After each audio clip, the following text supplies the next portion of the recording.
It's not to say one is better than the other, but like with R&B particularly, I'll say like women play R&B better. That's just my opinion. Welcome to the Style and Vibes podcast with me, Michaela. I'll be giving you the inside scoop on music, fashion, culture, and more from Caribbean celebrities and tastemakers across the globe, pushing our culture with authenticity and, of course, style and vibes. Hello, everyone, and welcome to another edition of the Style and Vibes podcast with yours truly. If you are new to the family, welcome to the family. Are you returning? Welcome back, family. It's always a great conversation. You guys know I love to have with you guys. Today, we are joined by a special guest. You are going to be my first woman, female DJ, selector, We Ting, GabSoul. Welcome. Thank you. It's a pleasure.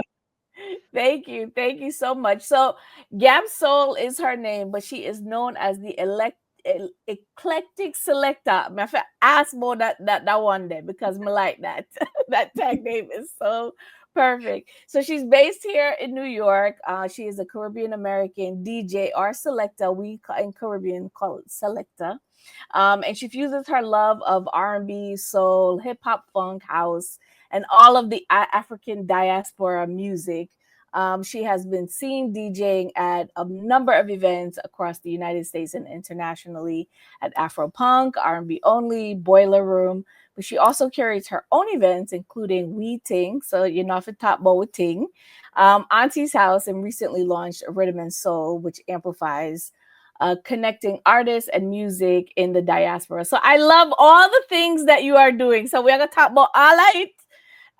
But first, I really want to talk to you about just getting started. How did you become a selector?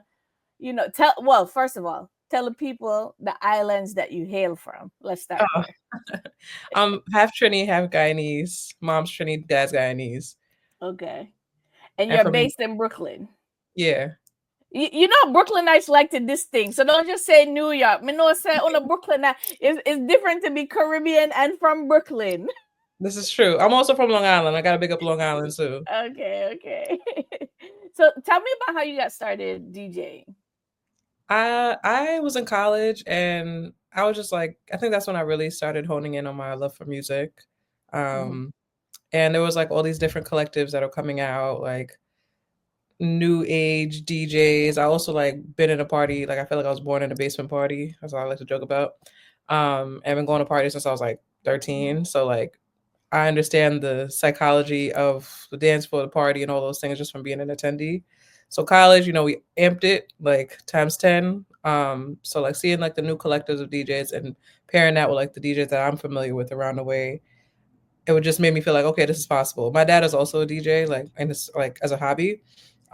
So I grew up with him just playing music in the house all the time, big sound system, enormous record collection, and that was just like my foundation. So when I decided I really wanted to give it a try, my mom, kind of pushed my dad to teach me how to DJ, and I've been going since. When I graduated college first, so like that, I guess I was You have to get your education. you know, Typical Caribbean household, right? you know. So in terms of the collectives that kind of inspired you, like tell me who you listen to and who you are familiar with from a sound system perspective. When I was in college, I was listening to like Selection and like Trinidadian was still coming out, and um like those, because they were DJing in a very different way that I'm used to around the way, and they were playing the music that I was into at the time. It kind of felt like, okay, I could fuse these two worlds and make it my own. So those are really like the ones that made me feel like, okay, if they could, no, like no shade, but like if they could do it, I could do it too. Like, it's just growing up, it's just like, I never really saw women DJs too. That was another thing. It's not to say it wasn't possible, but it wasn't something that I thought about to like really take seriously. So I see all these like newer DJs coming up. I'm like, okay, well, this is a new world. It's a new landscape. I could try this too. And what for you was like that catalyst that like you were like, okay, I'm definitely gonna do this? I was my friend had a house party, and they always knew that I always had like all the Caribbean music on my iPod. Like I just, I download everything. I still do to this day. So they always knew like to go to me. So like, oh, you know all the songs, just hop on the aux. And I was like on YouTube going between tabs. And I was like, the way I was timing it, I was like, wow, I might actually know what I'm doing. This is kind of cool. Let me give it a shot. So I was like playing around with virtual DJ, and from there I was just like, I like this feeling. So did you learn on like vinyls or from a digital perspective first? First, when I was teaching myself, it was on virtual DJ, and Mm-hmm. then when my dad finally started showing me, he has like turntables. So he was using like Serato vinyl, but like Mm-hmm. I eventually learned how to use actual vinyl because it was at my disposal. But I definitely Mm-hmm. learned on turntables. What would you say was the differences between those experiences for you Hmm. Like learning on turntables. And versus learning digitally? so when I was teaching myself, I didn't know anything about anything. So I'm like going to like B&H trying to figure out like the tech side of it. Like how do I listen to the music like how do I cue it up in my headphones before because I didn't have like a console or anything to play on. So I was just going for my Mm-hmm. computer. So he was the person in the store was kind of confused. Like, do you mean? But like we found like a headphone splitter or whatever, and made it work. But then like my dad showing me how to use it was like actually having a human to like guide me, so that was helpful. And I also had like DJ homies around the way who was just like explaining the tech side of things, and like, so I have some context. So if your dad was a DJ, why didn't you go to him first versus trying to learn on your own? Or you wanted what was that? Um, I remember when I was a kid, I had asked him like, because he used to just be mixing it in the basement all the time on the weekends. I was like, "Can you teach me how to DJ?" He's like, "No shade to that." He's like, "Girls don't DJ," and I was like, "Okay, whatever, leave that alone." So I just wanted to try it out. I saw the DJs that I saw coming out. Again, I didn't know the tech side of things, so like Mhm. I saw them using like Tractor and stuff like that. And when I was explaining that, so like I'm gonna say actual DJs, it's kind of shady, but like people who use like Serato and stuff like that, they were like, I don't know if that's the route you really want to go. So I realized like, okay, I was learning the difference between the different types of tech. And then when I told my dad I wanted to learn. No, I think I told my mom, and she was like, "Hey, she's serious, teach her." So like he kind of like guided me into it. So I guess it was like At, I don't want to say it was a fear, but I was just like, let me try it first. at least you had your own experience to kind of play off of when you did reach out to him and have him kind of teach you what he knew. But I'm sure maybe you surpassed his skill set at this point. I mean, I don't want to say that, but yeah, different worlds, a different age. Now you touched upon being a female DJ, and not we see more of them now than before. A lot of my references are like Jazzy Joyce or Coco Chanel, and they were few even then. And then coming into the space now, I see so many more women in the space, which I love. What do you think are like the key differences in terms of playing styles, particularly when it comes to you being a female and having a certain touch that your male counterparts just don't display? I think, well, first of all, shout out to Jazzy Joyce and Coco Chanel. Love them down. Actually, when I was on the radio, I took over Jazzy Joyce's space on the spot. So Ooh. it was just like, whoa, this is what the heck? Like, what does this mean? Like, she's like all the way up here, and I'm just like starting out. So that was like a big deal for me. But Yeah. yeah, I think like even like to reference those two, like they came up like I study all these people. So like I remember like Coco Chanel saying like she's in the basement, like somebody was teaching her, and she was there for hours trying to learn how to cut, and they kept telling her start over, start over, start over. And I think when you learn from a man, there's a certain like rigidness that like makes you really confident on the set too. And I'm not saying like if you don't learn from a man, it's not confidence, but it's like because they're just very like what left brain, right brain, whatever the case is, like you approach Mhm. it in that way. But I think when you also pair that with your femininity, your um your sensual your sensuality and like how you understand music and the way you feel music, I feel like that just is like a superpower.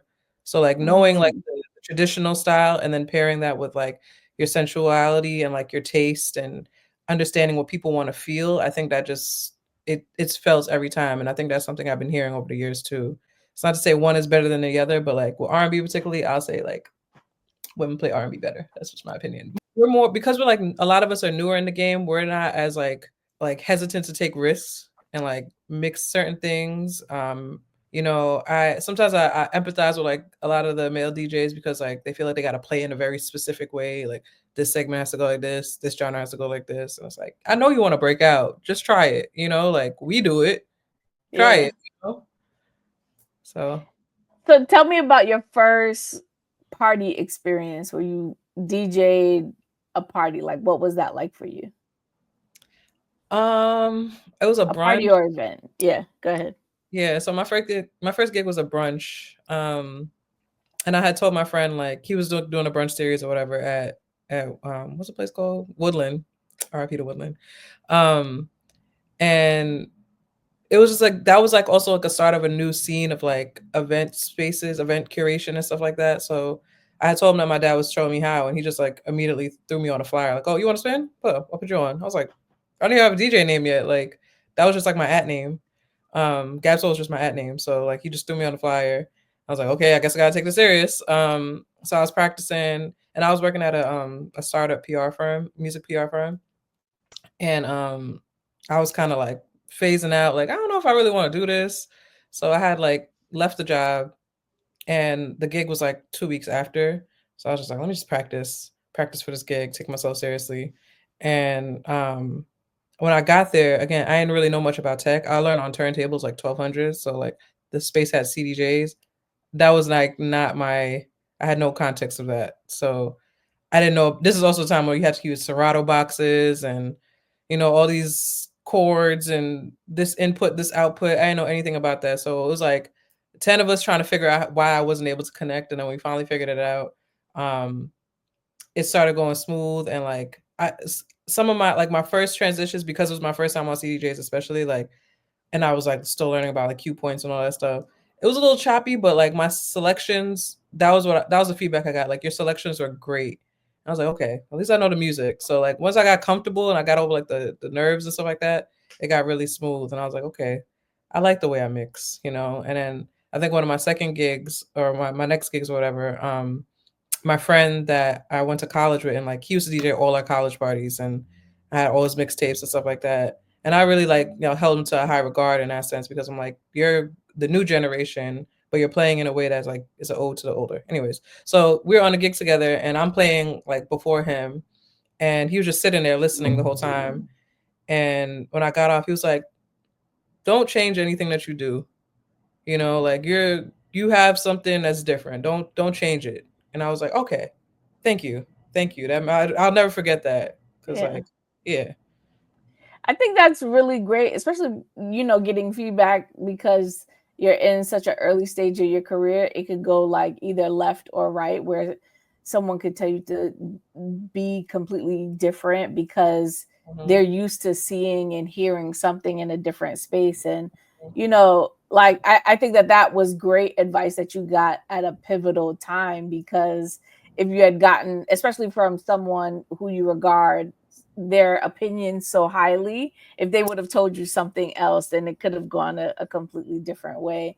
So I mhm. think that is amazing. And just to even kind of talk more about that, like tell me about your style and why, can you describe your DJing style, if that? On a selection side, I love anything that's soulful and has a good groove. So that could be in any genre. I like mixing genres, but in a way that makes sense, or it's not like a car crash or like, like just a jolt into a new space, whatever. That's one thing my dad also told me, like, don't make your DJing sound like popcorn. So like here, there, and crackles and transition just sounded crazy. So I've because I grew up listening to his transitions, I I'm very big on like blending and like smooth blending, and like I also have a background in music, so like I don't necessarily always mix in key, but like it's still got to make sense. Like I pay attention to the musicality of like the songs that I'm mixing and like how I can make it the transition maybe even sound like a new song in between, like Mm-hmm. certain things like that.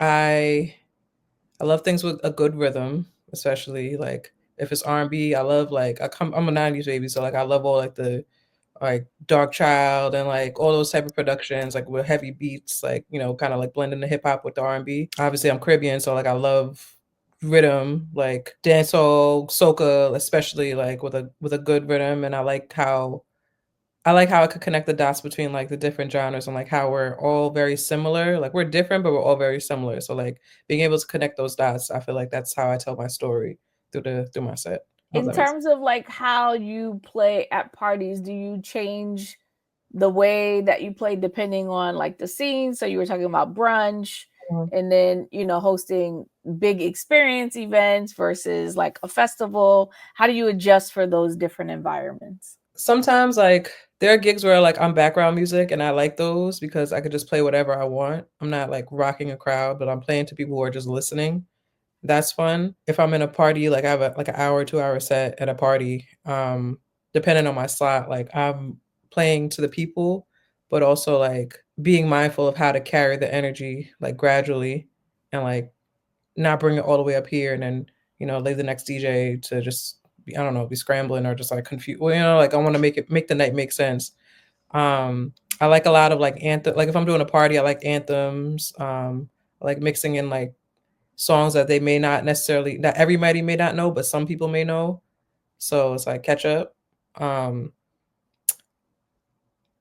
Remixes. I think that's a way of introducing music too, like through remixes or like to if you're playing a certain genre party, like you can. I like to mix some like R&B remixes or like a house beat or like a my piano beat or something like that. Um, if I'm doing like a festival or something like that, I put a lot more time into my set because I wanted to be an experience. Like when I did Afropunk, I wanted to make sure I was hitting certain places. Like I'm hitting my Caribbean heritage. I'm also hitting my like soulful um, background. I'm delivering messages that I want a larger crowd to hear. Fusing that and to with fusing like a pocket of those songs to like kind of tell a story and tell a message and make people feel more than just listen. If I'm doing like R&B only, for example, that's definitely the more production side. So I'm thinking about like we have like a very tight ship in terms of like how we control that show. So it's really an experience. Like every set is an experience, but like intentionality is very big in that space. So like if I'm doing one of those, like a larger production or something like that, I'm very big on that. And then it's cool because I can carry all of that into my like the intentionality into like a party space too. So I can kind of bring a different type of experience where if I'm on the mic, I'm saying certain things that you wouldn't necessarily hear in a party all the time. So it just feels like we're connecting nonetheless. That's the biggest thing too. I just want to connect with the people in whatever space it is. Do you have a favorite space to play in? It doesn't have to be physically, but like even experience wise, like Yeah, I like spaces where I have space, like have the room to perform. Um, so even if it's not a stage that I could just like, run around and twirl or whatever, it's a space that like they're prepared to hear somebody on a mic, for example. mhm. Or like yeah, I think I like spaces where I can perform and really just like be take up space, if that makes sense, Yeah. and bring people in as well, like I think that's a challenge too. Not to say it's hard, but it's a challenge to try to bring people in to like Mhm. your world. And that's something I've been fine tuning over the years. Like I'm not gonna play like this person. I may not play like this person. And I don't know how I may appear that you may assume I'm gonna, you're gonna experience from my set. But like let me bring you into this little universe that we got going on for like an hour or however long. And in terms of you talked about like breaking new records and artists, I find like it's probably is it harder now to break new artists and new music in the club scene holistically? It's it could be a challenge. I what I like to do is like pay attention to like before I even get on the set, I'm paying attention to what people listening to online, what's Mhm. trending, what's starting to bubble, what people are talking about in conversation. Like a great example is for Campe, I think I'm saying it correctly. That new compa song. Mhm. I learned about that song in an Uber. My driver was Haitian. He was like, I told him I was a DJ. He's like, oh, you have to know this song. You have to know this. And I played it back in January, And that was like one of the first, I think that was the first song I opened with at a set that I did. I think people received it because it was compa, but I don't think everybody knew about it yet. So Yeah. fast forward to now, that's one of the biggest songs right now.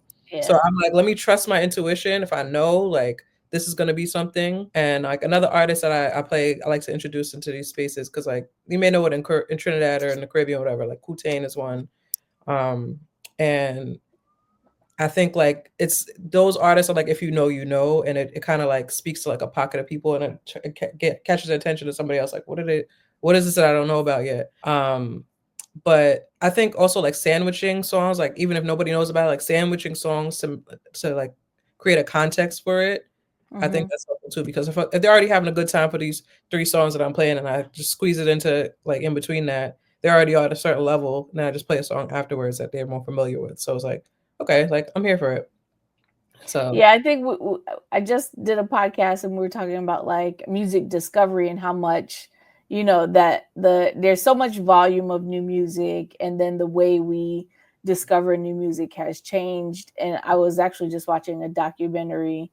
It was with David Rodigan, mhm, and they were talking about, at that time reggae and dancehall wasn't really playing on the radio, so you had to go to yeah, dance hall spaces to hear new music. And for the most part, that's a lot of what you heard is just new music. mhm, And it was kind of like, so it just pointed out in my mind, like it's fresh in my mind that the space has changed so much, and how we party has changed even in the last 30 years. mhm, It's been changed so much. So I think a lot of people now, they go out to listen for their favorite songs that they already have played versus going with an open ear. So I kind of like think about like that space now, like in terms of new music and introduction. I feel like mhm, it's very separate. It's either you're going to an event to hear new music, or you're going to an event to experience the music you already love. And exactly. what does that mean for both settings? So I don't know if you have any thoughts. Yeah, and honestly, like when I first started DJing, I didn't automatically like start spinning in like a Caribbean space. I was kind of like the new transplant, new Brooklyn kind of, eclectic crowd or whatever. And that I got to experiment a lot in those spaces. But one thing that I noticed, even just being from a party goer, like same thing with like before I started DJing, I'm like, there's an absence of Caribbean music and modern Caribbean music. Like we're we're just as present here. We didn't stop making music in the 2000s. You know what I'm saying? I know Mhm. everybody has like their nostalgia with Diwali Riddim and like Bookshelf and all them kind of things, but like there's so much great music, and there's these same artists are listening to this. We're all listening to the same stuff, so like let's incorporate each other. And being in those spaces, like even to this day, like I love it because I can, like I said, I can experiment and I can be open format, as people say. Um, but I also like when I also come from a Caribbean space, and I'll play in those spaces, and there's certain songs that everybody knows. So if I go in that space, they're probably only still gonna go up to like No Letting Go by Wayne Wonder, you know what I'm saying? But like I'm gonna take the risk to play the songs that y'all should know by now, like Catch Up, respectfully. Mhm. You know what I'm saying? Mhm. And Mhm. sometimes it hits, and then I think, like, not to toot my own horn, I've noticed in the space, like, more people are starting to play soca, like, that was something that was never played, and now I'm like, "Oh, I remember when I was the only person playing this song," like, Yeah. Yeah. and I was like, "Okay, well, now that y'all know these 5 songs, here's another 5 to start incorporating in the regular circuit," you know what I'm saying? Yes. And even now, I see a lot of, and I don't know if it just surged because of COVID, but I see them now, and I enjoy them myself. But more of the setup around um, DJs making mixes online, Mhm, and they're kind of the stars with their friends either behind them or with them partying. It's like that boiler room type setup. mhm. That has become extremely popular, but I also wonder, even when I'm watching, I'm like, is this good editing or is this actually good partying? Like, is it a mix of both? Like, give me the deeds, because I feel like everybody's having this grand, amazing time, and I'm like, I've never been to I'm also, I don't go out as much as I used to, but I've never been to a party where they play these mashups, and I've never seen all of the reactions that I'm seeing Mm, online. I see mhm. them more online than I see in person, but that might just be me. There's a lot to unpack there for sure. Because I've done them and I've had a good time doing them. Yeah. And like I said, like if I like to blend the worlds that I come from, so like I can have the context of what they do there, but like I'm gonna still be myself and be like a real DJ, so to speak, in that space. You know, I love a good mashup. I love a good edit, but I think like things become like commodified with social media over the years, Hmm. and it's like I think sometimes we lose the art of how to infuse these things. Like I also listen to what the people are saying. I don't think everybody really wants to hear a whole hour full of mashups and edits, you know, like people actually like let the music breathe. People spend so much time creating this music, let it breathe, you know. But I think like in those settings, some of them are really cool, and I think like there's been like an influx of new ones that are just like kind of copy and paste respectfully. And it's like at the same time, it's like have fun with your friends. I'm not knocking that, you know what I'm saying? Create something, whatever. But I think like this, we are a very chronically online generation now, where it's like you think there, and I forget that like not everybody's from the like a metropolitan city or like a super high energy party city, so they're watching these things to feel included. We Mm. go outside. Now you're living in a city that only has one club. You know what I'm saying? So like, oh, I want to be a part of this thing. So that's how you assume it is in Brooklyn or in Miami or LA, whatever the case may be. I think it kind of like creates an expectation before people get into the actual experience. And I think that takes away from the specialness of a build up of a night. And there are people who do it very well. There are people who have audiences who specifically want to hear that type of stuff, which is cool too. Like everybody has their own audience, you know. It's part of it is, and this is just my hot take. I feel like we're in a generation where everybody just wants to be seen so badly, and the whole some of the reactions do seem a little scripted or seem a little over exaggerated because of the good editing. They know that it's going to be edited post production. Cool. At the same time, it's like let people enjoy things, but like in terms of like a party experience, you can't necessarily expect that because like people still are just they just want to have a good time. And I don't know, I'm also like biased because like I'm one of the people who don't necessarily want a lot of people in the DJ booth. Like I'd rather y'all be out on the dance floor. It's not Yeah. because I don't want you showing me love. It's like I'd rather y'all be out on the dance floor. This is where you're supposed to be, you know what I'm saying? Yeah. Like why are we crowding around? um I think that's just my thing. I think it'll be cooler to see like people in the front of the D, like in front of the DJ booth, and you see them Yeah. actually dancing and engaging with each other rather than just like making sure they look cute on camera. Because like I think that also like inhibits people's freeness. This is Mm. one clip of like K Tronada at a boiler room, and this artist name I think John Doe. She's like kind of like pop locking and stuff like that, and it went viral, and people like laughing at her. But I'm like, at least she's not like just Yeah. she's actually having a good time. Those are the type of people you need around. You know what I'm saying? Yeah. Like Yeah. she would be doing the same thing on the dance floor. Yeah. Yeah. So that's just how I feel. I'll leave it at that because I don't want to throw any shade. Now tell me about some of the platforms that you've curated for yourself, like We Ting and Auntie's House. Like, what made you start those?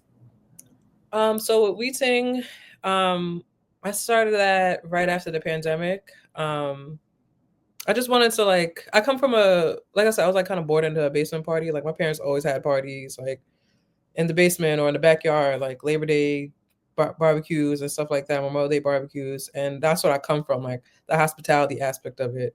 And then being Trini, like there's a certain level of like hospitality that you experience in fetes, particularly in Trinidad, um, that like I don't necessarily always feel in America. Like there's so many Caribbean parties, but like the welcomeness and like the you're taken care of aspect of it, I feel like that's important to remember. That's an important part of who we are too. The music is very important, but like that's also it too. That's the essence of who we are the same way.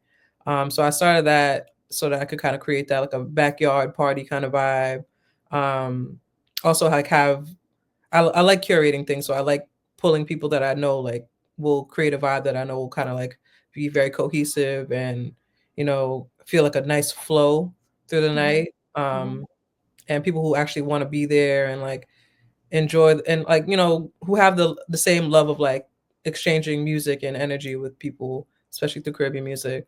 And also like I wanted to incorporate the diaspora in general, like people who play my piano, people who are playing Afrobeats, people who are playing like dembo and all that type of stuff. I grew up in New York, and that's what I grew up around. Like Puerto Rican people are Caribbean people too, like that I have a lot of Puerto Rican in my family as well. So like all these music, you know, you have like I come from the era of like Nina Sky and like all doing Vibes Cartel features. Like this was all a thing that I think we forgot about with the diaspora wars, and I wanted to be like the purpose of like We Ting is like it's all a we, you know, it's our ting, you know, let's stop fighting and like let's really like appreciate this thing that we have here. So now I'm in the process of like exploring how I can branch out of it just being a party and like different community initiatives or just ways that we can gather as a people and connect the dots and connect the diaspora, especially like people who don't necessarily get to experience the culture back home from more like their if they are of Caribbean descent, I want to kind of like offer experiences that they can, you know, feel you know, a lot of people have like family situations or whatever the case where they feel disconnected from the places their family comes from. So like I want to try to like find ways that we can bridge those gaps. So that was long winded, but Rhythm and Soul is kind of like a little cousin of that where it started off as like me just doing mixtapes of like blending the genres and stuff like that. It would be like R&B or R&B sounding Afrobeats or R&B sounding soca and stuff like that. And I made it into a media platform where now I'm doing like interviews and conversations with people that I feel like are kind of like left of center, who may like make these traditional genres of Caribbean music, but like are also very much like myself or like my peers in New York, you know, who like we listen to the same type of music. We draw from different influences, but we're also very rooted in our culture. Um, and just telling the stories and having those conversations around that and their influences and stuff like that, and also just like creating a playlist to contextualize these type of sounds. And with Auntie's house, I come from, like I said, my dad used to play music on Saturdays all the time. Like I'm very much an old soul. Like, and now I'm getting older. I'm like, maybe I can't call myself that anymore because I'm actually getting older. But like, I grew up with like 70s music and like singing in the basement with my dad and all these like Patrice Rushen and like, you know, stylistics and all these people. But also like, I love R&B and there's so many pockets of R&B that like we don't necessarily get to hear in a party because like I don't know if everybody knows this type of stuff. I don't know if everybody grew up on this type of stuff. So past R&B, like reggae, you know, we don't hear a lot of like classic reggae in parties anymore. I don't think we have a lot of like reggae parties. Like we have dancehall, but it's not a lot of reggae parties Mm-hmm. that that are in a way that speaks to the way that we grew up with it. Not necessarily like these are the classics. You know, it's like you know you're in a backyard party. Like there's certain songs that get played. Like that's I want to create that feeling in everything that I do. Like this, like bring back a feeling. And Auntie's house is really just like a safe space for everybody who just loves nostalgic music and just like you know also might want to be home a little earlier. Like we're not gonna be out all night. It's not ending at 4 in the morning. We're gonna get home at a decent hour. You know what I'm saying? Get your little wine, whatever the case is. Get your two step in, sing these songs and go home and feel good. Like it's how I want Sundays to feel. That's how I grew up with my Sundays feeling. So I just want to create a space for people to feel that too. How do you balance all of these creative outlets? Ooh, that's a good question, Nacho. um, Now I'm in a space where I'm like being open to asking for help. I was doing a lot by myself, and I feel like it hindered me a lot because I'm also like actively DJing and working on other things. But now I'm like asking for help and also like remembering the fun of it. Like, yeah, this is a project, but like remember why, you know, and not be so rigid about it. And also just like finding ways to like organize myself better and like time things out and not feel like I have to pack my month up with so many things all the time. Like I'm very okay with like the bigger picture and like there's no rush. Like I could spread things out. These are my ideas, so there's no deadline that you know is necessarily being impended on me. I create these rules. So like with that, how do I want to experience it? How do I want to spread it out? And like, yeah, I think that's what I'm learning right now. Tell me about some of the Caribbean and non-Caribbean artists that you are listening to right now. I'm still very much like on a soca high from Carnival this year. So like all the soca that came out this year. I love, like I said, I love Kutain. That's like one of the upcoming artists out of Trinidad. Who am I listening to? Honestly, I'm not gonna lie, I've been listening to a lot of like throwback stuff, and I'm like, let me get back into the mix. Coco Jones has a really good album out. So does Leon Thomas. I have like random playlists. Like there's a lot of my piano stuff that I cannot even pronounce. I'm not gonna try to, but I have a whole playlist when I just want to get in that zone. In terms of logistics and organization, what is something that I think that people don't understand or underestimate about being a DJ? The things you don't see, like behind the scenes. There's a lot of doubt sometimes. There's a lot of resilience that you have to develop, and I think that comes with just being an entrepreneur in general and an artist. You have to be prepared to not take things so personal because everybody in this ecosystem has their own agendas, and I don't mean like in a negative way, but like let's say a promoter, they understand their timeline for when they want to throw events or how to space out who they want to book or whatever the case may be. Um, Venues may be going through issues on a financial side where they're not trying to, book as many people or pay as many people. Sometimes, like your peers may not have the capacity to take on certain things, or to engage with you or have conversations. Just like everybody has a lot going on, and I think like we're in a time, especially the state of the world right now, there's a lot going on at all times. I think having the grace to understand that like this is a marathon, not a race. Yes, the bookings look like the shiny things that we like to see, the whole booked and busy. I'm personally like, you don't have to say that. Like this is part of my job. I'm very blessed. I give thanks, but also like you may not know what somebody's going through. Like this may be like to pay their bills. You know what I'm saying? Like this is just thankful. It's not like a flex. Also, on the other side, like I don't always want to talk about DJ stuff. Like I just like music. I don't want to talk about what gigs I have coming up. I like to talk about like the nerdy stuff about music, like this era and this pocket and what they did with this drum and stuff like that. Like I know people talk to producers about that, but we're music nerds the same way. I also think, this is very much like it's a very competitive space, and like the act of DJing is like getting easier, but like I think we have a very unique career, I guess you could say, where like you can, I don't want to say brand because I hate that word, but like you're really creating a brand essentially around who you are as a person. We have influencers these days, but this is like a bit different because it's like an actual interest and like a hobby that turned into a career. Um, and I think the originality, I don't necessarily always know how to give advice when it comes to like DJ things sometimes. So it's like this is really like personal journey stuff. Like I'm very spiritually inclined, and like I don't remove God from anything that I do. And I feel like that's what got me to this place.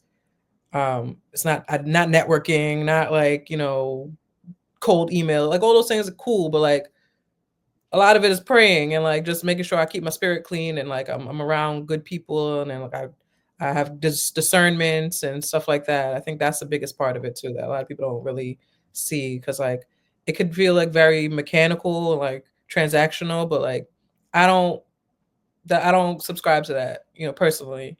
And I like to have a community of people who feel the same way. So I hope that answers. I know it's long-winded, but I hope that answers the question. No, I feel like the next question I'm going to ask you is going to make you even more long-winded or maybe short. You talk a lot about alignment. What do you believe that your purpose is in your mission right now? I'm going to say right now because I feel Yeah. like your lifespan is long. So Yeah. right now is the focus.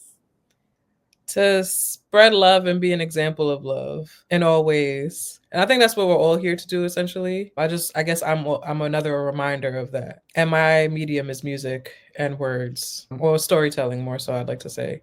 Yeah, I think that's right now I think that's what I'm here to do. I'm still discovering new ways of doing so, because music and DJing was like my first avenue. I feel like I knew that from the start. Like DJing is the first step to everything else that I want to do. It's just a space for me to gain confidence, for me to put myself out there. I was very shy. Like I always had a lot of friends. I was always in the mix, but like me being on the spotlight, like I like to be behind the scenes or like real quick on the stage, do my little 1-2 and then, leave. Yeah, I think I'm here to show that and like remind people like that authenticity is okay.